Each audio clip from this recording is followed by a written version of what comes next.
قال رسول الله صلى الله عليه وسلم الطهور شطر الإيمان والحمد لله تملأ الميزان سبحان الله والحمد لله تملأان أو تملأ ما بين السماوات والأرض والصلاة نور والصدقة برهان والصبر ضياء والقرآن حجة لك وعليك كل الناس يغدو فبايع نفسه فمعتقها أو موبقها رواه مسلم আলহামদুলিল্লাহ আবু মালিক হারিস বিন আসম আল-আশআরী রাদিয়াল্লাহু আনহু বলেন, তিনি বলেন রাসূলুল্লাহ সাল্লাল্লাহু আলাইহি ওয়াসাল্লাম বলেছেন, পবিত্রতা ঈমানের অর্ধেক।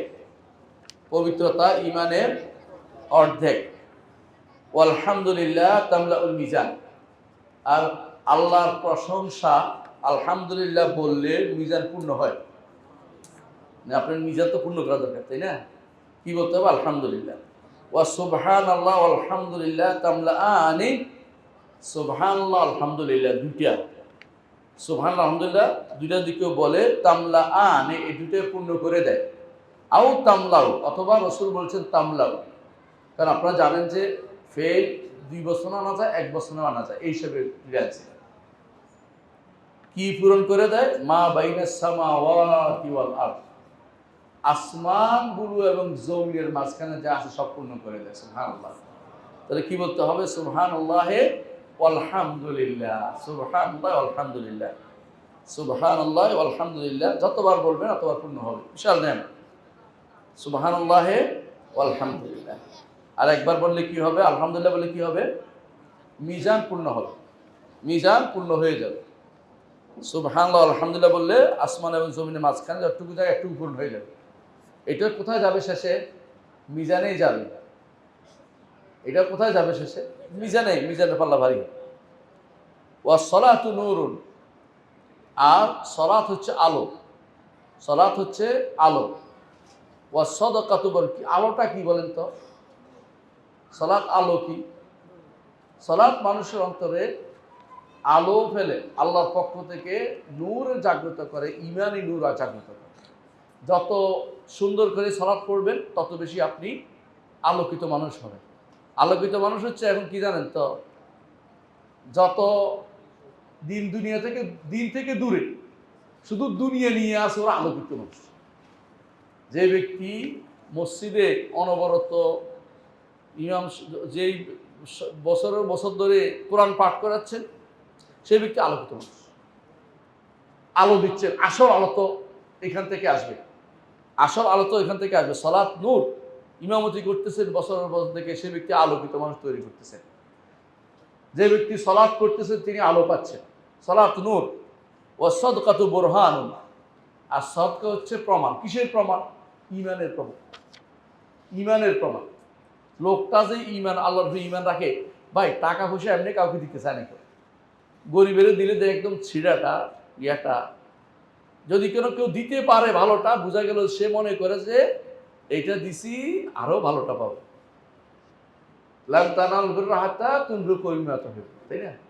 যে এইটা দিছি এর চেয়ে বড়টা পাবো, এটা দিছি। এই যে বিশ্বাসটা আপনার, এটা বোরহান, এটা প্রমাণ যে আপনার অন্তরে ঈমান আছে, না আপনি দান করতে পারতেন না। এই জন্য যে ব্যক্তি দান করে তার সমস্ত গিরাগুলি খুলে যায়, হাদিসে আছে, যেগুলি বাঁধে রাখে তার। আর যে ব্যক্তি দান করে না, তার যেন আটকে রাখা হয়েছে, অষ্টবিষ্টে বেঁধে রাখা হয়েছে, কারণ সে খুলতে পারে না, উন্মুক্ত হতে পারে না। এই জন্য বোরহান হচ্ছে প্রমাণ যে তার ভিতরে ঈমান আছে, আল্লাহর উপর ঈমান রাখে, আখিরাতে পাবে ঈমান রাখে, এখানে যা দে সেখানে পাবো, এটা তার পূর্ণ বিশ্বাস আছে। এই ব্যক্তি, এই জন্য সালাত হচ্ছে তার, সাদাকা হচ্ছে তার জন্য বোরহান। সবাই সাদাকা করতে পারে না। সাদাকা ওই ব্যক্তি করতে পারে যে আল্লাহর প্রতি তার বেশি ডিভোটি আছে। মুহাম্মদ রাসূলুল্লাহ সাল্লাল্লাহু আলাইহি ওয়াসাল্লাম বেশি সাদকা করতে পারছেন। তারপরে কি করতে পারছেন বেশি? আবু বকর, মনে আছে তো? অর্ধেক নিয়ে আসছে ওমর, আবু বকর পুরোটা নিয়ে আসছে, ওসমান 3 ভাগের ভাগ নিয়ে আসছে। ঠিক বোঝা যাচ্ছে কার কতটুকু, বুঝছেন তো? মানে বোরহান, একেবারে বোরহান। প্রমাণ কাকে বলে? সাদাকা আসলে প্রমাণ যে আসলে সে কতটুকু ভালোবাসে। কেন দান করছে? আখিরাতে পাবে। কখনো কখনো দান করে কি জন্য? দুনিয়াতে নাম পাওয়ার জন্য। দুনিয়াতে নাম পাওয়ার জন্য। এটা সাদকা কবুল হয় না। কিন্তু যদি সত্যিকারের সদাকা যে দান করে, চিন্তা করে না যে আমি এইটা কেন দিচ্ছি, দুনিয়ার কোনো কিছু লাভের চিন্তা সে করে না, মনে করে যে এটা আমি আখিরাতে পাবো, সেটা কিন্তু পরিপূর্ণ একটা জিনিস যে আলহামদুলিল্লাহ তার ঈমান যে আছে এটা প্রমাণ করে। কারণ আপনি যেটা নিজে ব্যয় করেছেন, নিজে খেয়ে পেরেছেন, এটা আপনার, যেটা পরিধান করেছেন এটা আপনার, আর যেটা আল্লাহর হাতে তুলে দিয়েছেন সদাকায় দান হিসাবে, এটা আপনার, আর বাকিগুলি আপনার না। বাকিগুলো ওয়ারিসের সম্পত্তি, বাকিগুলো ওয়ারিসরা পাবে, আপনি কিছু পাবেন না। আপনার জন্য হলে রাখে দেবেন, তাহলে এটা প্রমাণ যে আপনার ঈমান আছে। অসবর দিয়া, আর সবর আপনাকে পথ আলো আলো দেখাবে। যত বিপদ আপদ হচ্ছে সবর করছে, সবরের চেয়ে উত্তম ফল আপনি আর কোন দেখতে পাবেন না। সবর করেন। দেখুন রাসূলুল্লাহ সাল্লাল্লাহু আলাইহি ওয়াসাল্লাম মক্কাতে সবর করেছেন, মদিনাতে একটা রাষ্ট্র প্রতিষ্ঠা করেছেন, ঠিক না? সবরের ফল, সবরের ফল। যে ব্যক্তি সবর করবে, ইন্নাহু মাইয়াত্তাকি ওয়া ইয়াসবির ফা ইন্নাল্লাহা লা ইউযিউ আজরাল মুহসিনিন, যে কেউ তাকওয়া অবলম্বনে সবর করবে, আল্লাহ মুহসিনদের কি করে না, সওয়াব কোনোদিন আল্লাহ নষ্ট হন না। মুহসিন সবর সবাই করতে পারে না। সবর তিনটা থেকে করতে হবে, আপনারা জানেন। নেক আমলের ক্ষেত্রে সবরে লেগে থাকতে হবে। ইচ্ছা করে বাজারে ঘুরতে, কিন্তু এটা বাদ দিয়া তারাবিতে দাঁড়িয়ে গেছে যাচ্ছি, অথবা ইচ্ছা করে হারাম দেখতে, হারাম দেখবো না, এটাও একটা, বুঝছেন তো? ইবাদত করতেও সবর লাগে, গুনাহ ছাড়তেও সবর লাগে, আর বিপদ আপদেও সবর লাগে। কটা দিল? তিনটা সবর। এই তিনটা সবর আপনার পথ দেখাবে, আলো হবে। সবর আপনার জন্য আলো হবে। কি আলো হবে? এমন আলো যে আপনাকে নতুন নতুন আপনার জন্য পথ উন্মোচন করে দেবে। শুধু সবর করতে হবে। আমরা এখন যেই বিপদের মধ্যে আছি মুসলিমরা, প্রচন্ড সবর আমাদের দরকার, পাগলামির দরকার, বেশি পরিমাণে সবর দরকার উম্মতে মুসলিমা। যত বেশি সবর করে টিকে থাকতে হবে। সবর অর্থ হলো কি বললাম না, হেদায়েতের উপর টিকে থাকা, অন্যায় ছেড়ে দেয়া, এবং বিপদ আপদে আল্লাহ শুকরিয়া আদায় করে যে আল্লাহ দিয়েছেন বলে। এই তিনটা কাজ যদি আমরা করতে পারি, তিনটা কাজ, সালাত পড়ি, বুঝে আসছে, আরকানুল ইসলাম পালন করি, আরকানুল ঈমান পালন করি, তিনটা কাজ সুন্দর করে আমরা যদি করি, একটু খেয়াল করে সবগুলি করি, এর বিপরীত গুণাগুলি ছেড়ে দেই, এবং বিপদ আপদ যা আসে এগুলিকে হাসি মুখে বরণ করি, যেভাবে বেলাল রাদিয়াল্লাহু বরণ করেছে, আহাদ আহাদ বলেছে, সেরকম তো কষ্ট তার হচ্ছে। সর্বোচ্চ আপনার সম্পদ নিয়ে যাচ্ছে, আপনাকে হয়তো ব্যবসা করতে দিচ্ছে না, জোর করতেছে, এরকম কিছু হইতে পারে, কথা হইলে, কিন্তু এই জায়গাটা আপনার সবর দরকার। এই সবরের কি আছে? সুন্দর ফল আছে, দুনিয়াতেও আছে, আখিরাতেও আছে। সাহাবায়ে কেরাম রাসূলুল্লাহ সাল্লাল্লাহু আলাইহি ওয়াসাল্লামের কাছে আসলেন একদিন আনসাররা। আনসারদেরকে রাসূলুল্লাহ সাল্লাল্লাহু আলাইহি ওয়াসাল্লাম বললেন, আমার মৃত্যুর পরে তোমরা আসারা দেখতে পাবে। আসারা, আসারাটা কি জিনিস? আসারা হলো তোমাদেরকে বাদ দিয়ে অন্যদেরকে সব দিয়ে দিচ্ছে, তোমাদের কিছু দেয় না। বুঝছেন কিনা? রাসূল কি বলেছেন? মারামারি করতে বলছেন? কি বলছেন? ইসবিরু, সবর করবে। কতক্ষণ পর্যন্ত? হাত্তা তালকাউনি আলাল হাউজ, হাউজে আমার সাথে সাক্ষাৎ পর্যন্ত অপেক্ষা করবে। সুবহানাল্লাহ। মানে দুনিয়ার তো না, একেবারে হাউস পর্যন্ত অপেক্ষা করবে, কিচ্ছু চাইবে না আল্লাহর কাছে, কিছু চাওয়ার দরকার নেই, ওদের কাছে কিছু পাওয়ার আশা বন্ধ করে দেন। আল্লাহর কাছে দেখবেন যে হাউজে আপনি সবাই সম্মানিত হবেন যে আমি সবর করেছি রাসূলের কথা অনুযায়ী। এই জন্য সবর খুবই দরকার, সবর খুবই দরকার। তাই বলে আমি বলছি না যে যেটা আপনার ক্ষমতার মধ্যে আছে এটা প্রতিরোধ করবেন, এটা করবেন। যে ক্ষমতার মধ্যে নাই এটা করতে যাবেন না। যেটা ক্ষমতার মধ্যে আছে, ছেলে উল্টাপাল্টা করতেছে, থাপ্পড় দিতে পারবেন। বউ নামাজ পড়ে না, বিদায় করতে পারবেন। স্বামী নামাজ পড়ে না, তাকে ছেড়ে চলে যেতে পারবেন, যেটা পারেন। মুখে কইতে পারবেন 500 লোককে গুনাহ ছেড়ে দেন, যেটা পারেন না, অন্তরে ঘৃণা রাখছেন আর সবর করেন, অপেক্ষা করুন। আল্লাহ তাআলা আপনার জন্য এমন আলোর ব্যবস্থা করবেন যে আপনি এর মাধ্যমে সব কিছু আপনার কাছে দিবালোকের মতো স্পষ্ট হয়ে যাবে। সূর্য উঠলে যেমন কোনো কিছু অন্ধকার থাকে না, সবর করলে আপনার কাছে স্পষ্ট হয়ে যাবে। ফিতনা যখন প্রথম আসে সবাই পড়ে যায়, যে ব্যক্তি সবর করে থাকতে পারবে হকের উপরে, পরে তার কাছে মনে হবে খুবই আলোকিত। কয়দিন আগে কত বড় ফিতনায় পড়ছেন আপনারা জানেন তো? আমাকে গালিগালাজ করে শেষ, যে কেন, হ্যাঁ এটা দিতে দেয় না, এটা করতে বলে না, ওইটা করতে বলে না, কিছু বলে না কেন। এখন বুঝছেন যে আপনাদের দ্বারা কিছু হয়নি, দুইটা হবার এমনি হয়ে গেছে। বুঝলেন না কথাটা? তো আপনারা কি ছাগলের 3 নম্বর বাচ্চার মতো লাফাইছেন, শুধু কোনো কাজ হয়নি।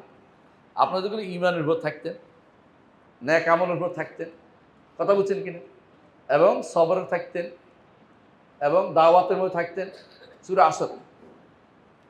আসর প্রতিপালন করতেন, ক্ষতিগ্রস্ত হতেন না। এখন ক্ষতিগ্রস্ত হবেন, এই ওরে কাটছে, ওরে কিনেছে, ওরে মারছে, হানাহানি মারামারি চলবে। এতে ক্ষতিগ্রস্ত বাঁচতে হলে আল্লাহকে নিয়ে থাকে, সবর করে, আল্লাহর দ্বীনকে নিয়ে সবর করে। আল্লাহ তাআলা সবর, আল্লাহ তাআলা বলছে ওয়াসবির, আর নবীকে বলছেন ওয়াসবির ওমা সবরুকা ইল্লা বিল্লাহ, আপনি সবর করুন। আপনার সবর তো আল্লাহকে নিয়ে, আল্লাহর জন্য, আল্লাহকে খুশি করার জন্য, আল্লাহ সন্তুষ্টি পাওয়ার জন্য। দুনিয়ার কারো সন্তুষ্টি দিয়ে কিছু যায় আসে না। যদি আমার আল্লাহ খুশি হয়ে যায়, কিচ্ছু কাজে লাগবে না দুনিয়ার সন্তুষ্টি।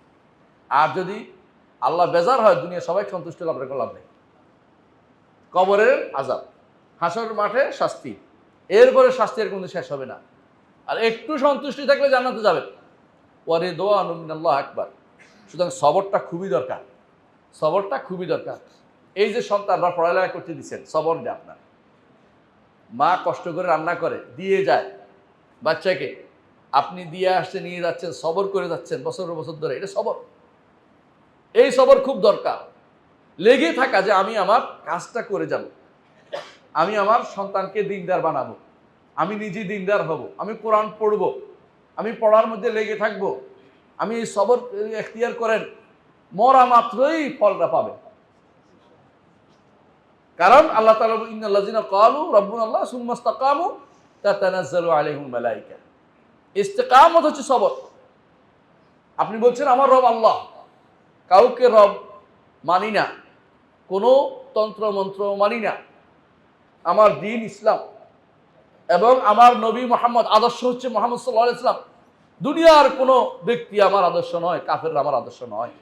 এটা আপনি শিওর হয়েছেন 3টা জিনিস, রব্বি আল্লাহ বলছেন না, সুম্মা ইসতাকামু, তারপরে এরপর সুদৃঢ় আছেন, এদিক সেদিক করেন নাই, ডানে বামে তাকান নাই, সবর আলা দ্বীন, দিন মানার জন্য সবর করছে, দিন বিরোধী প্রবণতা থেকে সবর করছেন, যে দিন বিরোধী যাবো না, ওদিকে যাবো না, বাজারে বসে আড্ডা দিব না, হারামটার দিকে তাকাবো না, সবর করছে। এবং মানুষে কষ্ট দেওয়ার পরে সবর করছেন, ওয়ালা নাসবিরুন আলা মা আযাইতুমুনা, আমাদের তো কষ্ট দাও না কেন, আমরা সবর করবো, আল্লাহ শিখিয়ে দিচ্ছেন এটা কোরআনে।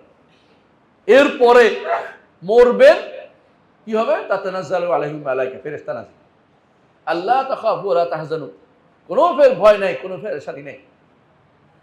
ও আবশিরু বিল জান্নাতি আল্লাতী কুনতুম তুআদুন, যে জান্নাতের ওয়াদা তোমাদের করা হয়েছে, এটা সুসংবাদ গ্রহণ করো। সুবহানাল্লাহ। সবরটা এত বেশি দরকার, এত বেশি দরকার। সবরের ফল অনেক বেশি। নবীরা সবচেয়ে বেশি সবর করেছেন, সবচেয়ে বেশি সবর করেছেন।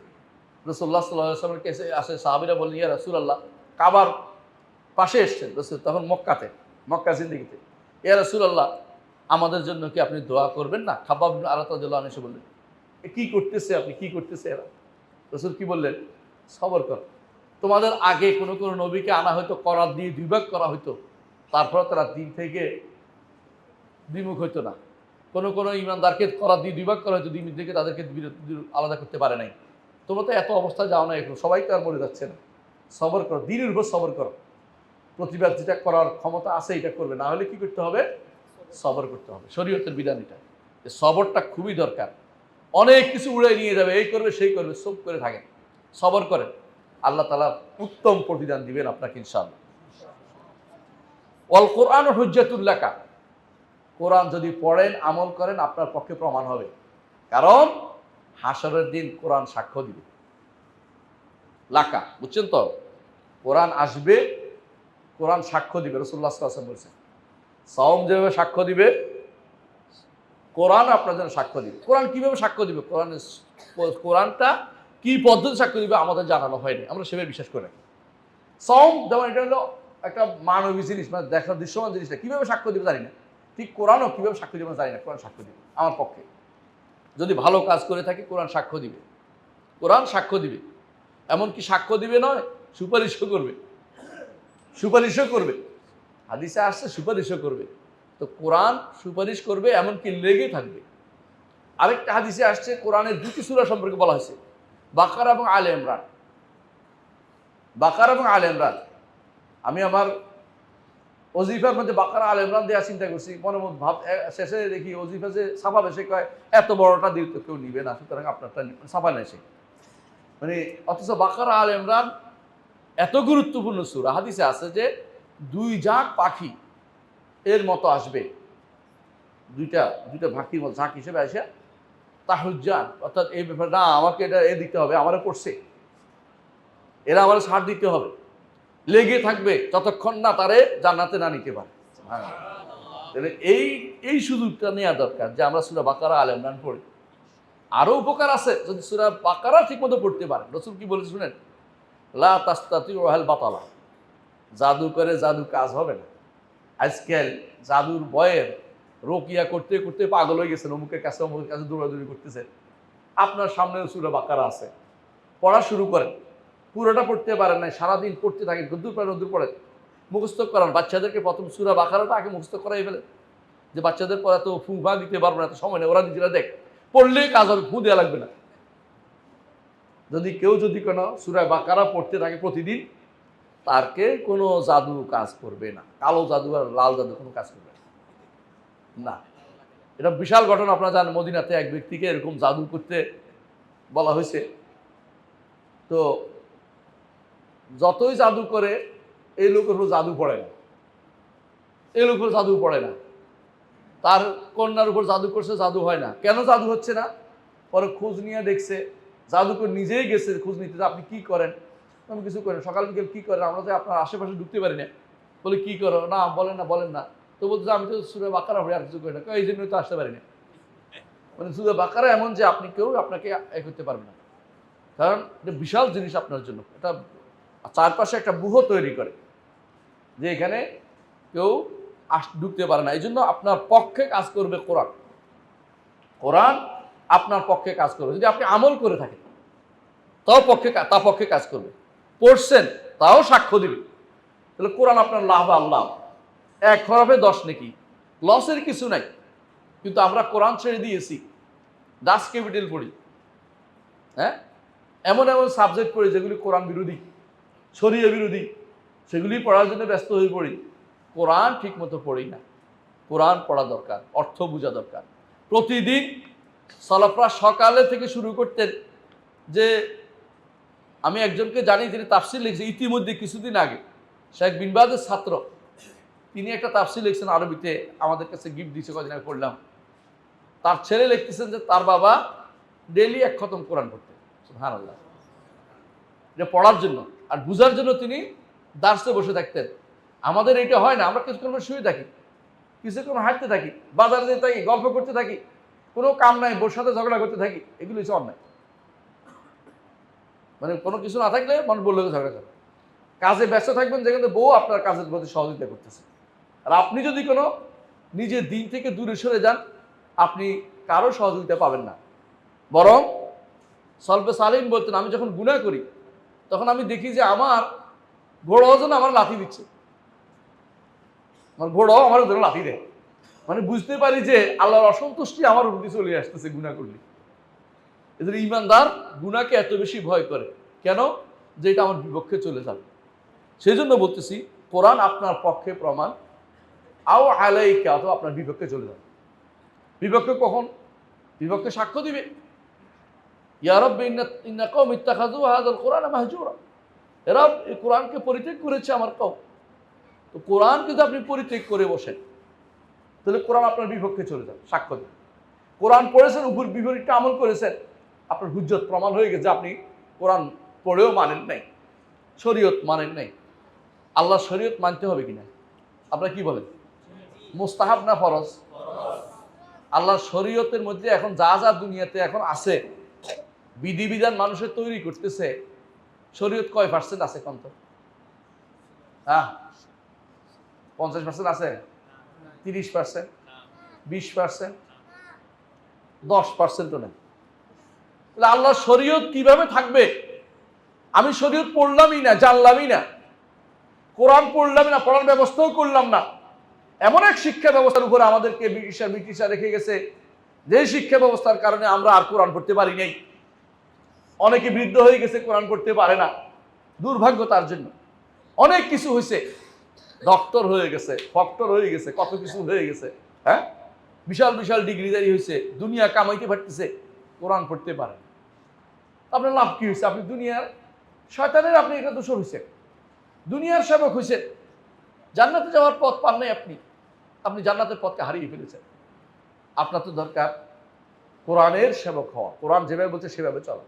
তাহলে আপনি এটার পক্ষে দেখেন, আপনার বিপক্ষে দাঁড়াবে সেদিন, প্রতিটি জিনিস আপনার বিপক্ষে দাঁড়াবে, আপনি মনে করেন না জীবন এমনি চলে যাবে। এই জন্য আপনাকে ছোট বাচ্চাদেরকে দিন শিক্ষা দিতে হবে, নিজে শিখতে হবে, কোনো সময় নাই, সময় নাই। বয়স বেশি হয়ে গেছে আর পড়বো না, এটা নয়।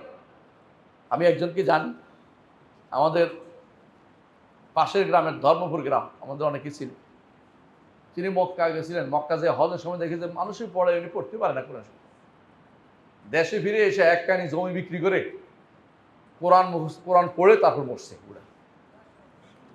মানে বুঝেন কিনা, পয়সা খরচ করে যে আমি কোরআন না পড়ে মরবো না, কি ভাইসে রাখি কোরআন পড়বো না, কি জন্য? আমার জমি কার জন্য? জমি বেচিয়া পয়সা খরচ করে কোরআন পড়ে তারপর মরছে।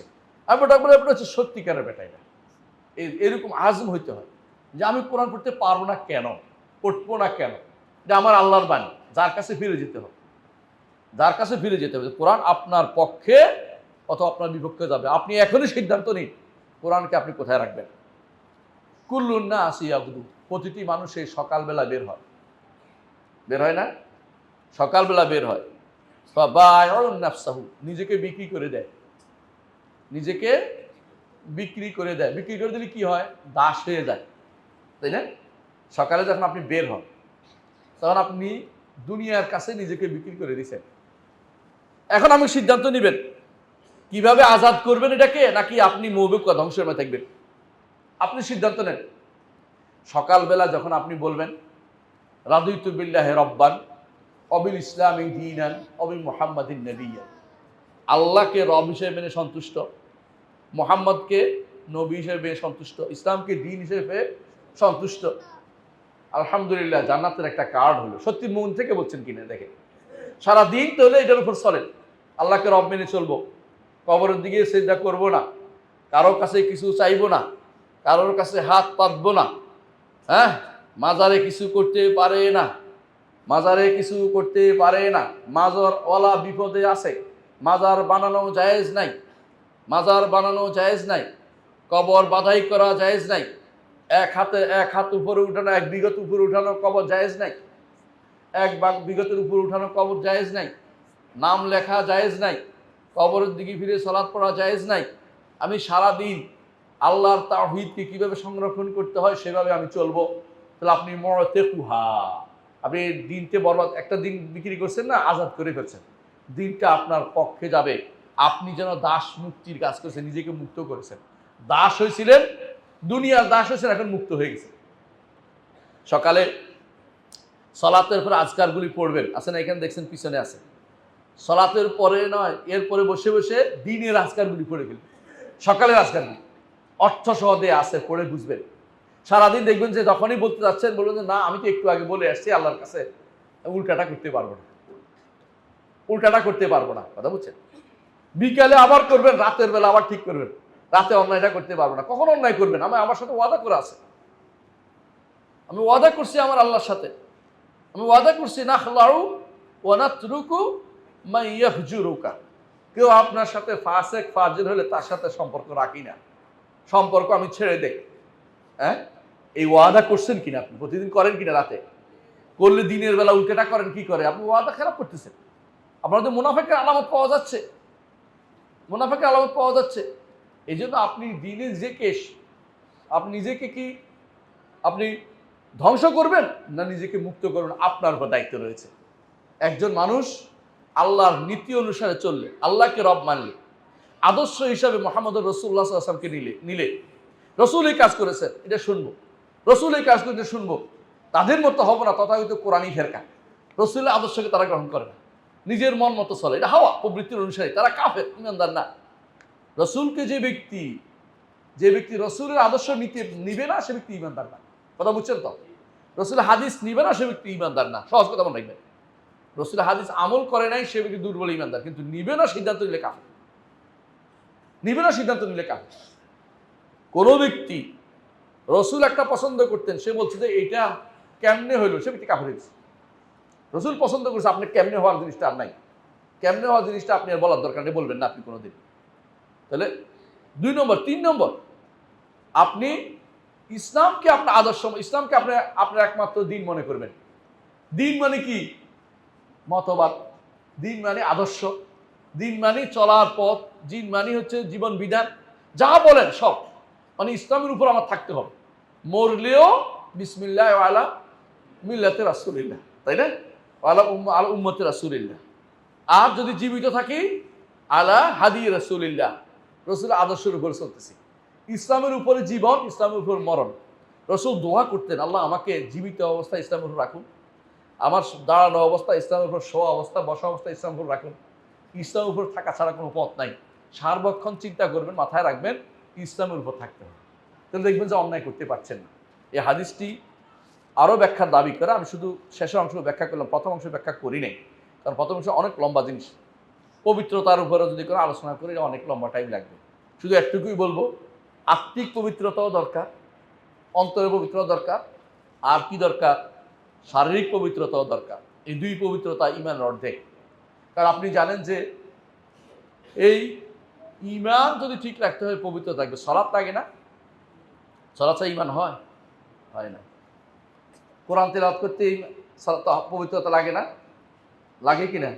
সালাত করতে পবিত্র লাগে কিনা? তোয়াফ করতে পবিত্র, কোরআন লাগে, পবিত্রতা লাগে কিনা? লাগে। এগুলো পবিত্রতা খুবই গুরুত্বপূর্ণ জিনিস। এমনকি অজুর উপরে ঘুমানো, পবিত্রতার উপরে ঘুমানো, এটাও তো রসুলের আদর্শ। পবিত্রতার উপরে ঘুমানো, সকাল পর্যন্ত ফেরেশতা দোয়া করতে থাকে। অজুর মানে ঘুমায় গেলে সকাল পর্যন্ত ফেরেশতা দোয়া করতে থাকে। আপনি এই সুযোগ কেন হাতছাড়া করেন? ঘুমানোর আগে অজু করে ঘুমান, পবিত্রতার উপর থাকেন। অনেকে আছে পাগলের মতো ঘুমাচ্ছে, এ তো শয়তানকে দিয়ে দিছে নিজেকে। সেটা করবেন না। ঘুমানোর আগে অজু করে, যদি পারেন কিছু নামাজ পড়ে, না পারলে 2 রাকাত তো পড়তে পারেন, অজু 2 রাকাত পড়ে, তারপরে ডান কাতে শোন, নিয়ত রাখেন উঠার, উঠতে না পারলে ফজরের নিয়ত করবেন। উঠার অর্থ হচ্ছে তাহাজ্জুদে উঠার, না পারলে ফজরে তো উঠতে পারেন, এ নিয়ত আপনার যেন থাকে। সুতরাং পবিত্রতা খুবই গুরুত্বপূর্ণ একটি জায়গা। আমাদের সৌন্দর্য হচ্ছে পবিত্রতা। মুসলিমরা 5 বার পবিত্রতা অর্জন করে কমপক্ষে। রাসূলুল্লাহ সাল্লাল্লাহু আলাইহি ওয়াসাল্লাম বলেছেন, তোমাদের কারো বাড়ির সামনে যদি একটা নদী থাকে, 5 বার কেউ যদি গোসল করে, তার শরীরে কি ময়লা থাকবে? বলে যে না। বলছে এই 5 ওয়াক্ত সালাত সেরকম, তোমরা যদি 5 বার এরকম ওযু করো এবং সালাত আদায় করো, তোমাদের গুনাহ বলতে আর কিছু থাকবে না। সুবহানাল্লাহ। তাহলে আমরা এই সুযোগটা কেন নিই না? পবিত্রতা ইমানের অর্ধেক, ইমানের অর্ধেক। শত আলহামদুলিল্লাহ তামলাউল মিজান, আলহামদুলিল্লাহ বললে মিজান পূর্ণ হয়ে যায়। সংক্ষেপে জিনিস এই যে দেখেন, আলহামদুলিল্লাহ, সুবহানাল্লাহ, এই 2টার কথা এখানে বলা হয়েছে। মূল, আমি আগেও বলেছি, আজকেও আবার বলছি, মূল জিকির কয়টা? সুবহানাল্লাহ, আলহামদুলিল্লাহ, আল্লাহু আকবার, লা ইলাহা ইল্লাল্লাহ, লা হাওলা ওয়ালা কুওয়াতা ইল্লা বিল্লাহ। এগুলো হচ্ছে মূল জিকির, বুঝলেন তো? এগুলোর সাথে যদি কোনো আপনি কি করেন, ইস্তেগফার যোগ করেন, আর 7 নম্বর যোগ করেন রাসূলের উপর দুরূদ পাঠ, সালাত আলা নবী সাল্লাল্লাহু আলাইহি ওয়াসাল্লাম। এই 7টা হচ্ছে আপনার জন্য সেরা কাজ, সারা জীবনের জন্য সেরা কাজ। আর যদি একসাথে পড়তে চান, তাহলে আপনি পড়তে পারবেন সুবহানাল্লাহ ওয়া বিহামদিহি। আবার যদি বলেন সুবহানাল্লাহিল আযীম ওয়া বিহামদিহি, বুঝছেন তো? আবার যদি বলেন যে আমি নিজেকে জালেম হিসাবে প্রকাশ করি যাতে আল্লাহ মাফ করে দেন, তখন জুন্নুন, আমাদের নবী ইউনূস আলাইহিস সালাতু ওয়াস সালাম যে দোয়া করছেন, রাসূল বলছেন আমার ভাইয়ের দোয়াটা বিপদ থেকে উদ্ধারের জন্য কাজে লাগবে। সেটা কি? লা ইলাহা আনতা সুবহানাকা ইন্নী কুনতু মিনাজ জালিমিন। লা ইলাহা ইল্লা আনতা আছে না? আবার সুবহানাকা আছে, দেখছেন তো? তাসবিহও আছে, তাহলিলও আছে। সুতরাং বোঝা যাচ্ছে যে আপনি যত দোয়া করবেন, দেখবেন হাসরের আরাফার মাঠে যে দোয়াটা আমরা করি, লা ইলাহা ইল্লাল্লাহু ওয়াহদাহু লা শারীকা লাহুল মুলকু ওয়া লাহুল হামদু, তাহলিল আছে, তাই না? আবার কি আছে? তাহমিদ আছে। এতে ঘুরে ফিরে যতগুলি দোয়া আছে, সবগুলির মধ্যে কিন্তু আপনার কি আছে? আলহামদুলিল্লাহ, সুবহানাল্লাহ, লা ইলাহা ইল্লাল্লাহ, আল্লাহু আকবার, লা হাওলা ওয়ালা কুওয়াতা ইল্লা বিল্লাহ, এগুলি আছেই। এগুলি যদি কোনো অর্থ সহ বুঝি, আমার যদি এটা বের হয় পাবেন ইনশাআল্লাহ ওজিফাটা, তাহলে ইনশাআল্লাহ দেখবেন যে অনেক উপকার পাবেন আপনি ইনশাআল্লাহ। আশা করি আল্লাহ তৌফিক দিয়ে আল্লাহ কবুল করুন। তাহলে ইনশাআল্লাহ দেখবেন যে এটা আমাদের কত উপকার দেয়। তো চেষ্টা করুন ইনশাআল্লাহ এ থেকে আমরা শিক্ষা নেই। আল্লাহ আমাদের বোঝার তৌফিক দান করুন। কি বল ইনশাআল্লাহ চলবে তো? ইনশাআল্লাহ আমরা এই হাদিসটার উপর আমল করবো ইনশাআল্লাহ।